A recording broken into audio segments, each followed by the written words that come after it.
The ancient history of Southeast Asia is almost entirely constructed from what is etched in stone.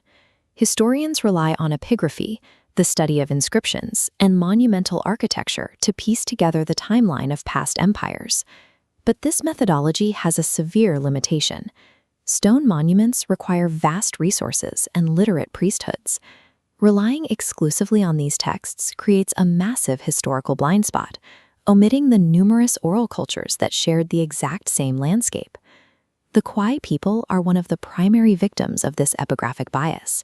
Because they did not construct stone temples or carve royal decrees, they are almost entirely absent from the official histories of the region.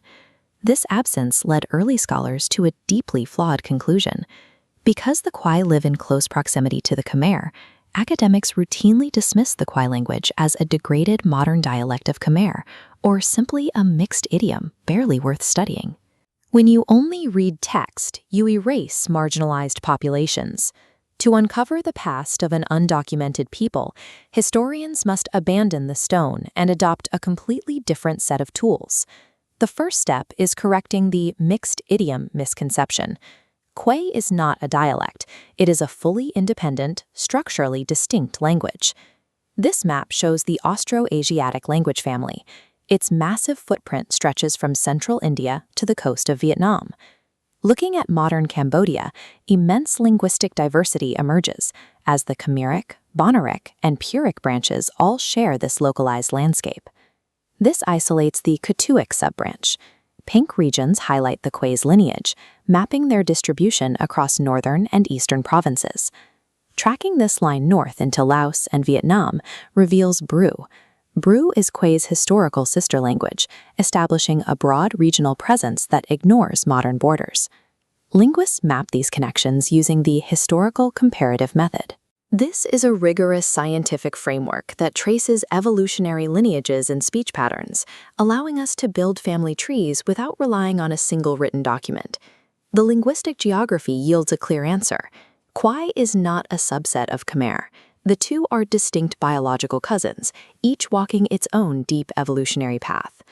Before you can trace a word through thousands of years of history, you must map the exact physical mechanics of how a community speaks today. For the Kuay language, the defining phonetic feature is voice register. Kuay speakers utilize two distinct registers in their daily speech. There is a standard, sharp, clear voice and a softer, turbulent, breathy voice. This variation dictates meaning. In Kuay Noa, pronouncing yor with a clear register means to be wet. With a breathy register, it means to get up. Linguists document this using specific markings, a subscript line for clear and a diaeresis for breathy. Failing to hear or accurately record these phonetic mechanics renders any subsequent historical comparison impossible.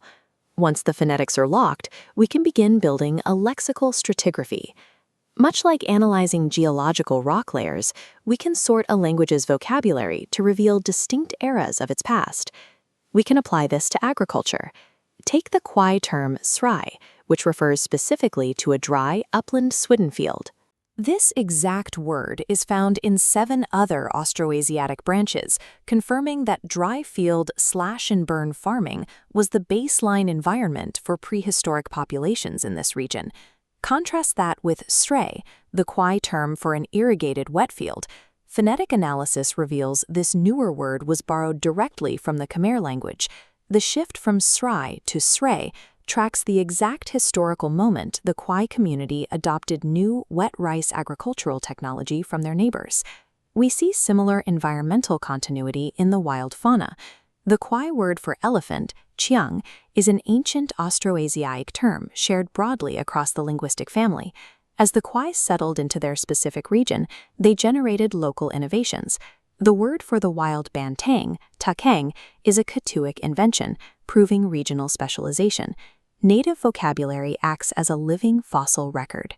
It preserves the exact sequence of environmental shifts and technological adaptations these communities underwent over millennia. Linguistic analysis provides precise, objective timestamps for cultural interactions. Consider how Kuay speakers say tree. The northern Kuay, mla, use kal, but the Kuay Noa use tanam. To understand the origin of tanam, we have to examine a morphological process called infixation. This occurs when a modifier is inserted directly into the middle of a root word. The ancient baseline root word for a plant with a standing stem is tom. The root splits and an N infix slides into the center. This creates the new noun tanam. Modern Khmer speakers do not use this word. They use damchu, which makes this specific infixed form unique to the Kuay vocabulary today. This image displays a stone pillar from the pre-Angkorian period. Right here in the carved text, early Khmer societies used this exact infixed form, spelled TNEM, specifically for counting trees. The fact that modern Kuay perfectly preserves this extinct Khmer morphology provides undeniable proof of intimate contact between the two societies over a millennium ago, long before the heights of the Angkor Empire. When we map the excavated data, Kuay vocabulary forms a highly structured mosaic.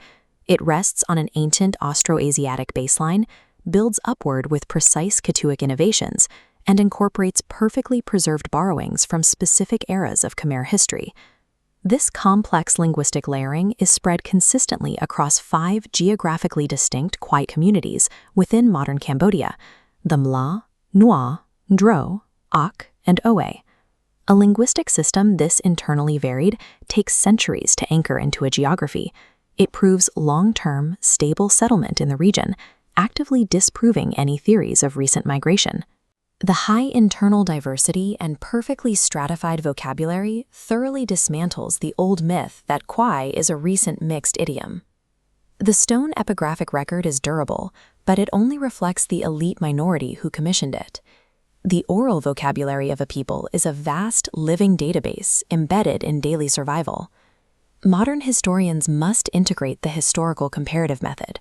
Without it, the biases of traditional research will continue to leave massive gaps in the historical record. Understanding the deep history of Southeast Asia requires looking past the proclamations of kings and learning to decipher the language of the forest.